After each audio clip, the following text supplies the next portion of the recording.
Bonsoir à tous, bienvenue dans le 19h glisse de la place du village. En télévision, sur vos tablettes et vos smartphones, on vous accompagne bien entendu régulièrement dans le 19h et on parle de sport, notamment de la glisse avec notre ami, vous le savez, hein, vous avez pris l'habitude de pouvoir le retrouver régulièrement dans cette émission. Notre cher Marc Garcia est toujours présent, il est toujours à Barcelonnette. Bonsoir Marc. Bonsoir Johan, bonsoir à tous. Ça va depuis, je crois que c'était avant-hier de mémoire, je me trompe, peut-être je me trompe, mais Oui, oui. c'est avant-hier, c'est ça. Toujours, Bienvenue. toujours en direct de Barcelonnette parce qu'il y a des compétitions qui continuent sur les deux domaines skiables qui sont Le Sauz et Pralou. Il y avait les fameux écureuils, des championnats de France U16, garçons-filles, qui sont terminés hier en super géant en Pralou. Et là, ils enchaînent avec une compétition, ce qu'on appelle citizen, les citadins, compétition internationale, qui est une grande classique ici dans cette région-là, centralisée à Barcelonnette avec Pralou et le Sauz. Les épreuves de vitesse sont sur Pralou, les épreuves un peu plus techniques sont sur le Sauz. Et on m'a dit ce serait cool que tu sois par là.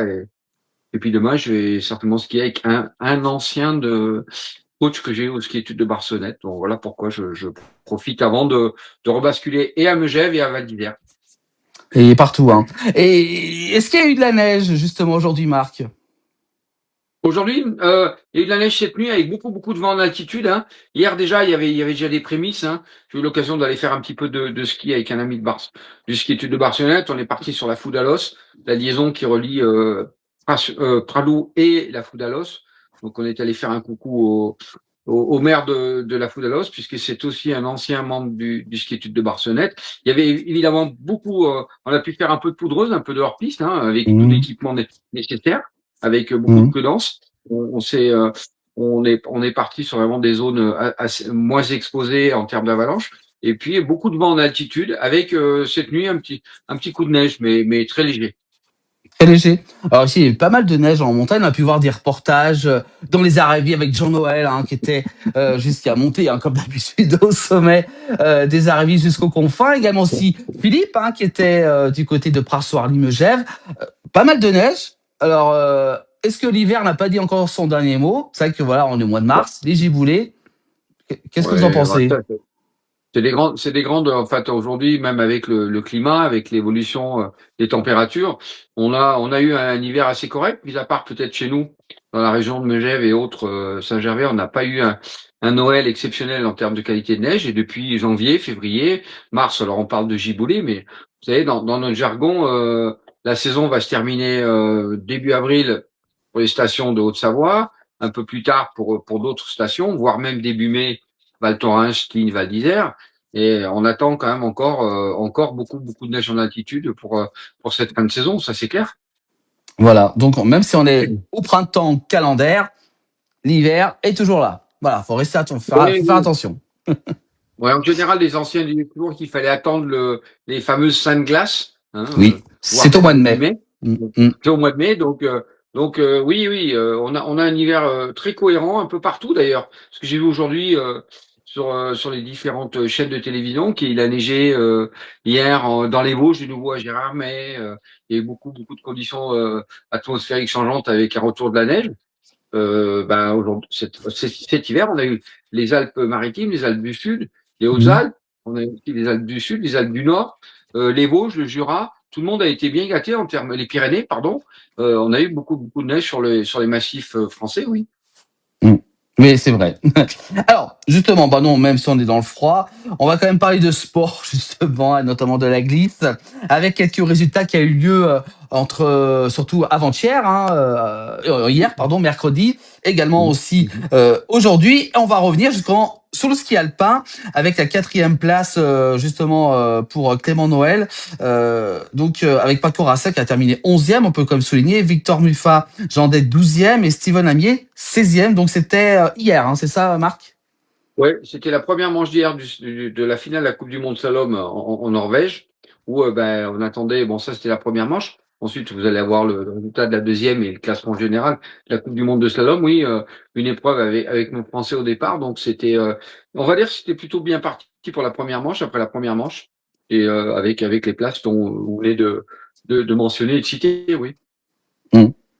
Voilà, donc Tout voilà reste à pour. jouer pour la deuxième. Tout reste à jouer pour la deuxième. Dans notre jargon, c'est que tout reste à jouer pour la deuxième manche. Voilà ce que Pour la ça veut dire. 2, voilà.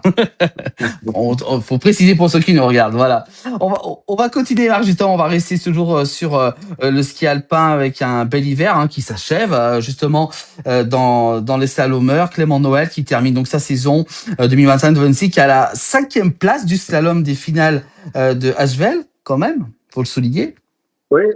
Il termine cinquième de justement, donc il était quatrième à la première manche, il termine cinquième de cette épreuve.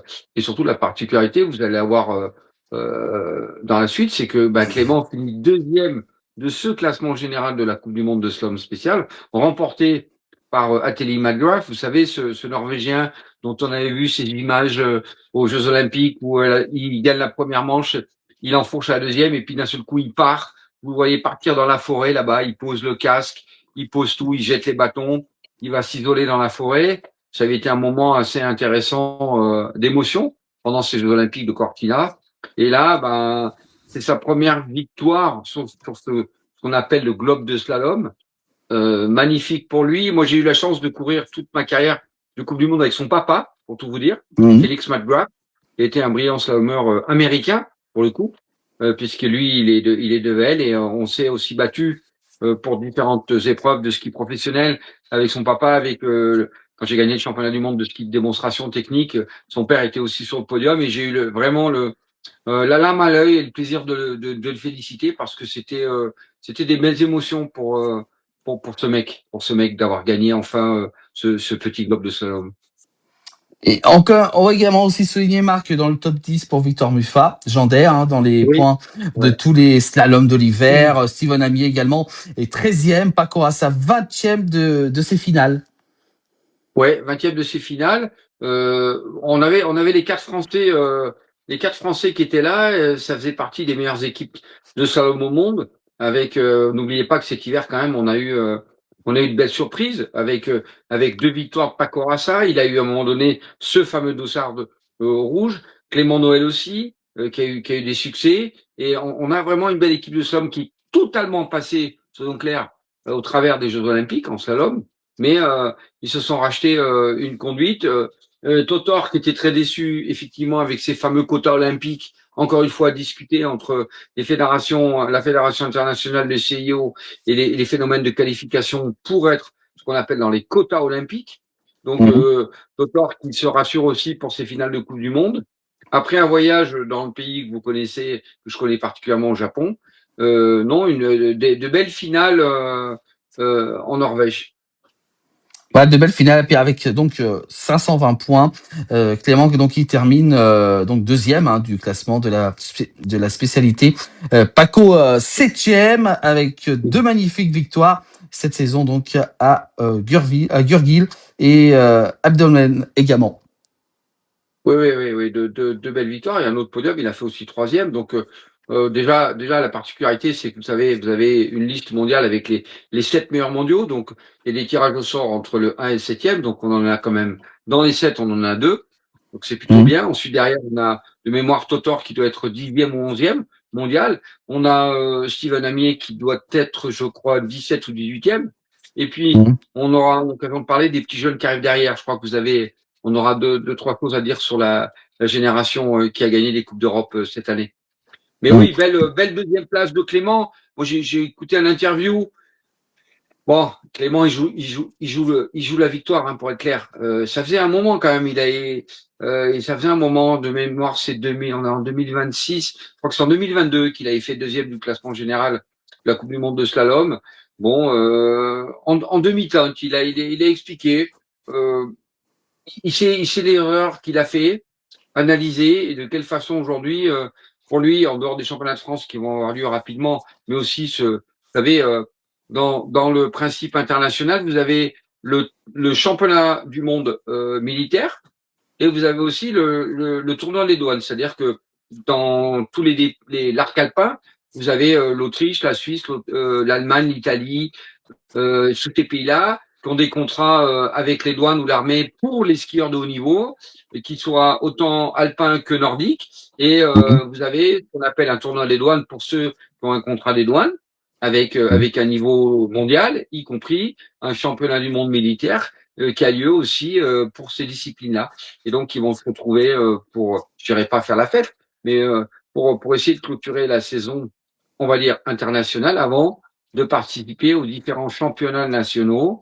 Et nous, en France, on l'aura pour l'alpin ski. Le nordique, c'est aux Rousses, la station des Rousses, là-bas, avec Mmh. le saut à ski, le combiné nordique, le biathlon, le fond sur le domaine de Prémanon. Donc oui, la saison n'est pas terminée, mais en tout cas, la Coupe du Monde, c'est plié, c'est fini, Ça y est. avec tous ces globes et cette saison qui a été bien, bien longue. Voilà, voilà, donc c'est fini, hein. Voilà, maintenant c'est plus qu'à attendre, bah, la prochaine saison. Oui, sauf encore pour Attention. le fond, c'est terminé, le biathlon, c'est terminé. Et je regardais tout à l'heure, pour le dire, je regardais le haut vol, vous savez, en saut à ski. C'est le fameux tremplin de Planica. C'est les dernières épreuves de Coupe du Monde de tremplin de haut vol dans cette magnifique Slovénie, où il y a encore la dernière épreuve de Coupe du Monde pour avoir ce classement général, mais en même temps ce classement de ce qu'on appelle le haut vol, le haut vol en saut à ski. Et également, on va parler aussi de la Coupe d'Europe également, avec une, c'est la fin également aussi, avec une magnifique victoire donc générale du slalom d'Hugo des Grippes devant Auguste Holnet. Une belle saison pour les Français. Oui, hein, chez les Salomeur, on espérait d'Antoine Azola, vous savez, il s'est blessé, malheureusement, il s'est pété un genou. Il faisait partie aussi des candidats sur le podium final. Mais vous savez que la particularité, quand vous gagnez un classement général dans les disciplines comme ça, par exemple en slalom, on parle d'Hugo et Olnet, les trois premiers du classement général de la Coupe d'Europe dans chaque discipline ont une place nominative l'hiver prochain. C'est-à-dire Mmh. que vous avez un quota de X skieurs, mais ceux qui font partie des trois meilleurs en Coupe d'Europe, garçons et filles, ont une place qui leur est attitrée toute la saison de Coupe du Monde. Donc Mmh. c'est super pour eux. En tout cas, Coupe d'Europe, c'est l'échelle, en fait, c'est l'échelon un petit peu en dessous de la Coupe du Monde. Les athlètes font souvent des allers-retours. Une belle victoire aussi pour, en tout cas, un et deux chez nos slalomers. Ça, c'est bravo à eux. Voilà, voilà pour cette bon, ces coupes d'Europe. Hein, on se souvient bien donc voilà donc également qui se termine pour cette saison 2025-2026. Hein, Marc. Hein, voilà, un bon des belles performances. Hein. Oui, oui, oui. Bah, de toute façon, quand on est avec les titres de champion du monde junior qui viennent de se passer, avec les titres, avec les victoires en Coupe d'Europe, ça c'est très important. Hein. Vous avez au niveau hiérarchique, vous avez la Coupe d'Europe, vous avez de l'autre côté l'Asie, ce qu'on appelle les Far East Cup, et côté américain, vous avez les Continentales qui sont à la même échelle. Et quand vous gagnez ça, ben vous avez la particularité d'avoir votre place nominative qui n'est en aucun cas utilisé pour d'autres athlètes. C'est une place nominative tout l'hiver 2026-2027. Donc, bravo à eux. C'est super. Et on avait eu la même chose en vitesse avec Ken Caillot de Val d'Isère, qui avait pris une grosse start à Kitzbühel, qui gagne le classement général de la Coupe du Monde, la Coupe d'Europe, pardon, de descente. Adrien Fesquier qui fait troisième aussi. Donc, ces deux gars aussi en vitesse ont une place nominative pour l'hiver prochain en Coupe du Monde.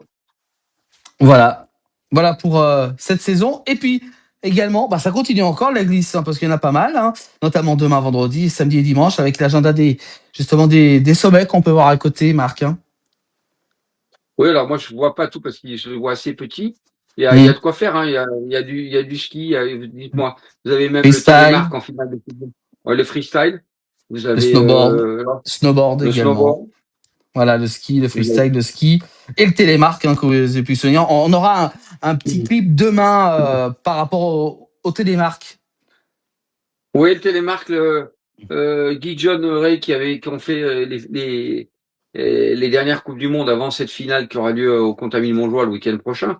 Où encore une fois, on espère des globes de la part autant féminin que masculin.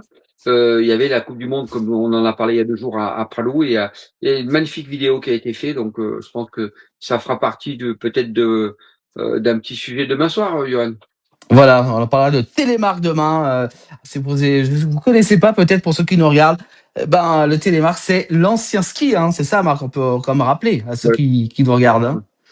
En fait, l'ancêtre, après, il y a eu des évolutions dans la technique autrichienne, technique française. Essentiellement, c'était les deux dans les années 1900, mais on a retrouvé des traces vraiment qui datent de très très long, qui datent, je sais pas, il y a peut-être 200, 300 ans. On estimait que les Inuits, que en Norvège en tout cas, les gens utilisaient ces grands skis, se déplaçaient avec ces skis-là, et quand ils avaient, on va dire, sommairement une petite descente, ben ils pratiquaient cette fameuse technique du ski télémarque, puisque là, on est en phase de ski parallèle pour permettre, en fait, il y a une flexion, une extension, on s'agenouille, et il n'y a pas qu'un côté esthétique, il y a un côté technique, et c'est à l'origine, en tout cas pour moi, et pour la personne, Jean Coutet, qui est l'inventeur du Christiania léger, et du Christiania Stémé à l'origine, qui s'est directement inspiré du télémarque, Mm. parce que c'était l'une des formes, c'est l'ancêtre du ski alpin aujourd'hui, sur les formes vraiment précises, vous savez, en ayant les skis parallèles. Parce que il y a des techniques un peu différentes dans chaque pays, notamment ce qu'on appelle le virage à neige, vous en avez entendu parler, certainement Johan. Mais nous, la Mm. technique française, c'est une technique essentiellement basée sur le ski parallèle, et le télémarque est vraiment, on va dire, l'ancêtre, mais il existe toujours. La particularité, Mm. c'est qu'il Oui, existe toujours et qu'il y a des compétitions internationales et mondiales. bah, comme on peut voir sur le calendrier, bah, demain, vendredi et samedi, voilà, on peut voir. Exactement. Tout à fait. Voilà, on en reparlera demain avec Marc, hein, justement, de ces compétitions. Puis on aura un petit sujet, comme vous avez dit, une vidéo à vous faire découvrir demain dans cette émission. Alors, les questions en direct commencent à en avoir quelques-unes, Marc. Hein, on vous rappelle à ceux qui nous regardent, hein, n'hésitez pas à poser vos questions au niveau de la glisse à Marc, hein, qui vous répondra. Depuis Barcelonnette, on a pris l'habitude de pouvoir justement retrouver toutes ces questions et également aussi les réponses que vous donnez qui également est très très enrichissant pour cette émission, avec notamment Pierre qui nous dit est-ce que Totor, alors Totor, qui est Totor déjà pour ceux qui nous regardent? Ah, Totor, c'est le surnom de Victor Jandet, dont Voilà, on vient de parler il y a quelques minutes sur les finales de Coupe du Monde et son classement mondial en cette fin de saison. voilà donc Pierre qui nous dit est-ce que Totor fait partie de Snow Japan Team? Alors qu'est-ce que c'est la Snow Japan Team? La Snow Japan Team, c'est en fait l'équivalent un petit peu, on va dire, de l'équipe de France de ski, simplement parce que il est parti au Japon après sa grande déception de ne pas participer aux Jeux Olympiques, hein, soyons clairs, parce il avait fait qu'une discipline, il pensait avec son classement mondial, tout comme Thibaut Fabreau, pouvoir bénéficier des quotas, il est passé au travers. Bon, là, c'est du passé. Et en plus, Totor était capable aussi de pouvoir faire une deuxième épreuve en géant, ce qui aurait été peut-être plus favorable pour lui. Mais c'est comme ça. Malheureusement, c'est du passé. Et Totor est parti. Il est parti pendant, je crois, 15 jours, 3 semaines au Japon. Parce qu'il Mhm. adore ce pays. Il est parti faire de la poudreuse. Il est parti même ouvrir ce qu'on appelle les Faris Cup, l'équivalent des coupes d'Europe. Et puis, du coup, son casque, c'est vraiment une représentativité en fait, de ce côté samouraï, de ce côté asiatique. Donc, il est revenu avec un casque avec des nouvelles peintures dessus, qui représentent c'est vraiment un lien avec le Japon. Donc, c'est certainement la question qui correspond à Snow Japan Team, puisque les Japonais ont toujours ce côté, vous savez, ancestral. On parle des kamikazes, mais surtout de l'histoire du Japon avec toutes ces guerres. Les samouraïs, qui sont quand même une identité particulière au Japon. Donc, ouais, bah après Totor, c'est son choix, c'est sa liberté absolue. Il a, il a, il a une fibre assez particulière avec le Japon et que je comprends. Vous le savez très bien. Donc, Mhm. Totor, c'est comme ça. Il est revenu avec un casque, avec un nouveau design qui avait une connotation Japon. Voilà. Voilà pour justement par rapport à cette question très intéressante de Pierre également qui nous demande aussi Watanabe a-t-elle gagné les Far Cup, les Far S Cup, pardon. Alors, Watanabe, c'est Hélène Watanabe, ça Elle était s'écrit ouais. Hélène. C'est une athlète que j'entraîne particulièrement à titre privé, qui fait partie de l'équipe nationale du Japon, qui avait justement tout cet hiver cette place nominative sur les coupes du monde. Alors après, c'était compliqué suivant la politique de la fédération japonaise pour moi d'intégrer et d'être aussi avec pas possibilité d'avoir d'accréditation. Enfin bon, des sujets excessivement, on va dire, politiques, sportifs. Moi, Mhm. je suis pas là du tout pour discuter de ce sujet-là, mais de m'intéresser à mes athlètes. En l'occurrence, Hélène, c'est l'une des athlètes que j'entraîne et qui revient début avril pendant pratiquement un mois à Val d'Isère pour faire toutes les compétitions de fin de saison en accord, pour pouvoir déjà travailler sur le programme de l'année prochaine ensemble, puisque je serai avec elle. On aura certainement des reportages ensemble pendant cette période-là où je serai à Val d'Isère et Tignes. Mais Hélène, malheureusement, après des choix différents, parce que vous savez, c'est compliqué entre l'Europe et l'Asie. Vous imaginez que ces allers-retours deviennent compliqués. Les compétitions, les Far East Cup, donc c'est l'équivalent des Coupes d'Europe, mais sur les continents asiatiques. Ça veut dire que c'est la Chine, la Corée et le Japon. Donc vous avez des décalages horaires, vous avez des choses très compliquées. Et faire des allers-retours dans tous les sens, il y a quand même des fatigues très importantes Mhm. avec ces décalages horaires et ces déplacements. Et Hélène, malheureusement, c'était l'un des objectifs que j'avais émis en début de saison en disant, Hélène, quoi qu'il en soit, tu es là pour progresser parce que l'objectif pour nous reste 2030 pour être un peu dans l'intimité du coach avec son athlète. J'avais expliqué que on continue à travailler sereinement et que il fallait impérativement conserver l'idée de gagner ces Far East Cup, qu'on soit en somme spécial, en somme géant ou voire au classement général, qui, comme je viens d'expliquer pour Hugo Debris et Hugo Debris, des Grippes, pardon, avoir une place nominative pour l'année prochaine en Coupe du Monde. Et ben malheureusement, elle finit deuxième sur le classement général Far East Cup en slalom spécial, avec vraiment à 5-10 points. C'était, elle est finie sixième. Si elle avait terminé cinquième, elle passait en place nominative. C'est comme ça, c'est la vie. Les échecs font progresser. Il faut être capable de repartir sur de nouvelles bases, mais avec un petit peu de déception, je vous le rassure, en tant que coach. Mhm. C'était pas tout à fait ce que j'attendais, mais c'est comme ça. C'est comme Elle n'est pas ça. la seule aujourd'hui. Et là, elle finit malheureusement deuxième du classement général des Far East Cup en slalom, derrière une autre japonaise évidemment, mais au classement général, elle finit aussi deuxième. Donc vraiment, on est à peu de choses près, mais c'est comme ça. Mhm. Il va falloir changer de stratégie, de logistique. C'est ce que j'essaie de réfléchir pour être le plus cohérent possible pour l'année prochaine. Voilà, voilà pour rapport donc à ces Far East Cup. Voilà pour cette question de Pierre également, que Pierre qui nous parle aussi d'un. Bah, ça c'est une très bonne question par rapport à un événement qui a eu lieu du côté de Tignes, la Mountain Shaker. Zéro spectateur, nous sommes loin des succès au Grand Bornand avec le biathlon. Justement, il se pose la question de l'intérêt de ce genre de discipline. Il y a beaucoup d'accidents dans les snowparks. Qu'en pensez-vous, Marc, justement, par rapport à ces Mountain Shaker? Ouais, en fait, il y a eu l'équivalent d'une Coupe du Monde avec, si vous voulez, vous avez eu les Jeux Olympiques. Alors, vous avez toutes ces disciplines, vous avez le slopestyle, le big air, vous avez toutes ces épreuves qu'on a vues aux Jeux Olympiques, hein. Olympique, ouais. Euh, en snowboard, mais en même temps aussi en alpin. Alors, c'est un grand événement qui théoriquement faisait partie des Winter X Games qui sont aussi aux États-Unis. Ben, ça demande beaucoup d'investissement. Moi, je suis passé par hasard à Tignes et j'ai pu constater, tout comme Pierre, qu'il y avait un gros investissement. Il y avait les télévisions, ils Mhm. retransmettaient, mais sur la piste, zéro spectateur. Alors, Ah, évidemment qu'on pourquoi? a le droit de se poser des questions.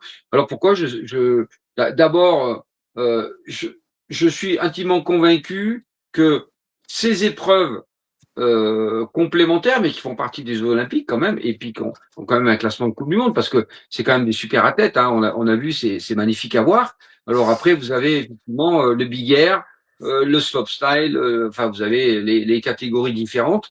Et moi, je reste intimement convaincu que c'était en pleine journée, le matin et l'après-midi. Je pense que en termes de prestations et en termes de visibilité, tout comme peut être le ski alpin en somme spécial, par exemple, en somme géant, d'avoir des épreuves qui puissent être retransmises et être sur après la journée de ski. Vous êtes sûr que on n'est pas au main col pour le biathlon ou le nordique, on n'est pas à Kitzbühel pour la descente, on n'est pas non plus à Bormio, on n'est pas dans certaines épreuves où ce sont des classiques avec énormément de spectateurs. Donc peut-être pour attirer les gens déjà qui sont présents, qui habitent sur place, imaginez que peut-être avec, ça demande un peu plus d'investissement, d'avoir peut-être des projecteurs et de pouvoir avoir des épreuves un peu plus en nocturne qu'en pleine journée. Parce qu'effectivement, ça demande beaucoup d'investissement pour préparer ces pistes-là. Mmh. Et quasiment, et je suis d'accord avec lui, puisque j'ai vu moi-même, il y avait 0 spectateur. Mmh. Peut-être pas assez médiatisé? Ouais, tout reste relatif puisqu'il y avait quand même des télévisions, il y avait des télés qui étaient là. De mémoire, il devait y avoir, HBO Max avec Eurosport. Il y a aux États-Unis qui retransmettent ça, mais sur le terrain, il y avait 0 spectateur, oui. Mmh. Voilà donc pour la Mountain Shaker, hein, qui s'est déroulée, du côté, de Tignes. Est-ce qu'il y a peut-être un manque de communication ou peut-être voilà, les gens sont peut-être pas informés? C'est un petit peu bizarre quand même 0 spectateur, hein? Ouais, après, ça reste toujours un débat. Moi, j'ai pas plus, vous savez, j'ai un programme suffisamment chargé entre mon programme d'enseignant, d'entraîneur et la place du village. Donc, j'ai pas le temps de Eh tout oui, regarder. Il serait difficile de faire une analyse, je dirais assez cohérente et franche, quand je n'ai pas tous les éléments, en main. J'imagine quand même que la station de Tignes est là pour aussi communiquer par rapport à cet événement-là. Est-ce que la communication est suffisamment percutante? Est-ce qu'elle a besoin d'être modifiée? Ça, c'est des analyses qu'il faut faire après coup, sereinement autour d'une table, entre guillemets, sans se prendre le chou, hein. mmh. Justement, par rapport aux télévisions, entre les chaînes payantes et les chaînes gratuites, hein, comme France Télévisions ou même certaines chaînes, TNT, est-ce que vous trouvez qu'il manque, certains contenus, comme par exemple cet événement? Est-ce que ce serait bien de le voir sur une chaîne de la TNT comme l'équipe, par exemple, qui a accès à tout le monde, hein, sur la TNT, sur les box, partout qu'on peut la voir, qu'une chaîne payante comme Eurosport? Est-ce que vous trouvez que ce serait peut-être bien de temps en temps de diffuser ce genre d'événement sur une chaîne, gratuite comme l'équipe, hein, sur la 21. Oui, je pense que l'équipe est certainement la chaîne Mmh. qui se C'est très rapproche le regardé. plus Mmh. voilà, de ces événements-là, puisqu'on sait que ni la 1, ni la 2, ni la 3, ni la 5, ni la 4 retransmettent ce genre Mmh. d'événements. Mis à part, Mmh. on l'a vu, les Olympiques, Championnats du monde, l'équipe TV, mais après, c'est toujours qu'est-ce qu'on met, quel est le contenu, de quelle façon on communique. Chose qu'a très bien fait il y a plus de 10-15 ans Martin Fourcade avec cette belle équipe de biathlon. Aujourd'hui, je pense pas que l'équipe envisage à aucun moment de se retirer de ces retransmissions et de cette magnifique continuité qu'ils ont pour le biathlon, avec en plus les champions à la clé. Là, je pense que c'est les instances, on va dire, des instances aussi françaises, hein, de la Fédération française de Mmh. ski, mais aussi une politique sportive, et de quelle façon les chaînes privées peuvent peut-être, vous avez raison, parce que qui aujourd'hui euh, prend l'abonnement HBO Max et Eurosport, Mmh. je n'en sais pas, j'ai pas les chiffres qui Mmh. me sont affichés. Et de l'autre côté, pourquoi pas, mais encore, je ne suis pas directeur d'une chaîne, tout comme vous.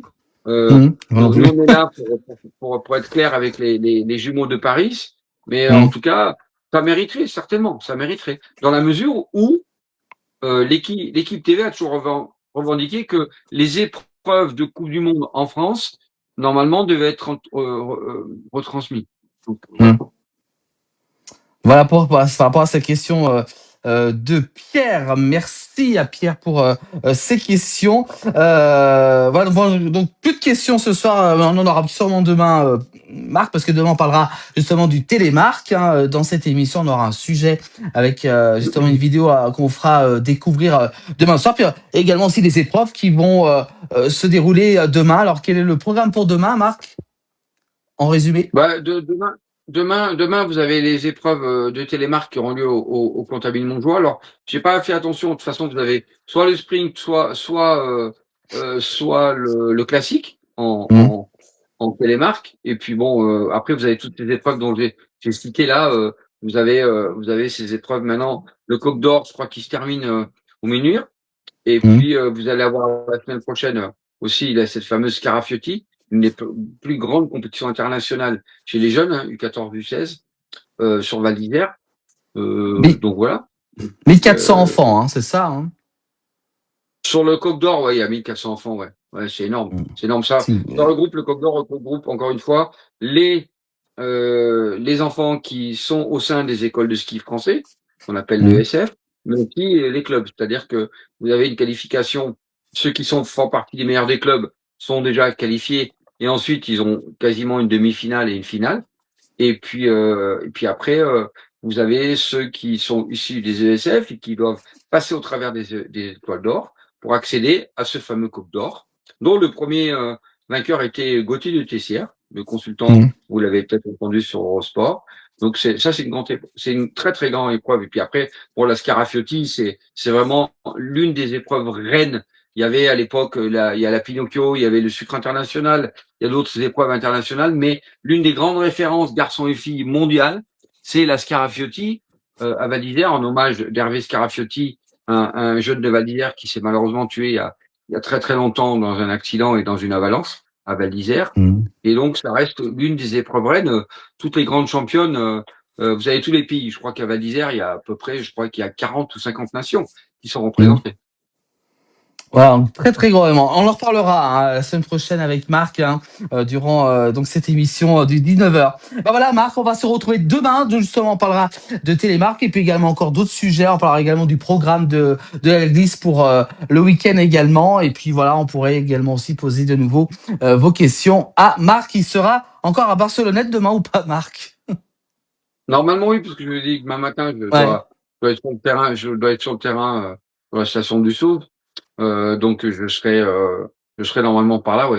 À part changement de dernière minute, mais normalement je serai par là, oui. Oui. Voilà, on le retrouvera demain soir, Marc, durant l'émission pour justement le sujet du télémark. Très intéressant, j'ai vu la vidéo, elle est vraiment très intéressante. On la diffusera demain. Bah, merci beaucoup, Marc, d'avoir été avec nous ce soir. Pas de souci, quand vous voulez. Je suis avec Comme vous. vous voulez. Voilà. Et puis, on se retrouve donc demain, Marc. Et puis, bon ski alors pour demain.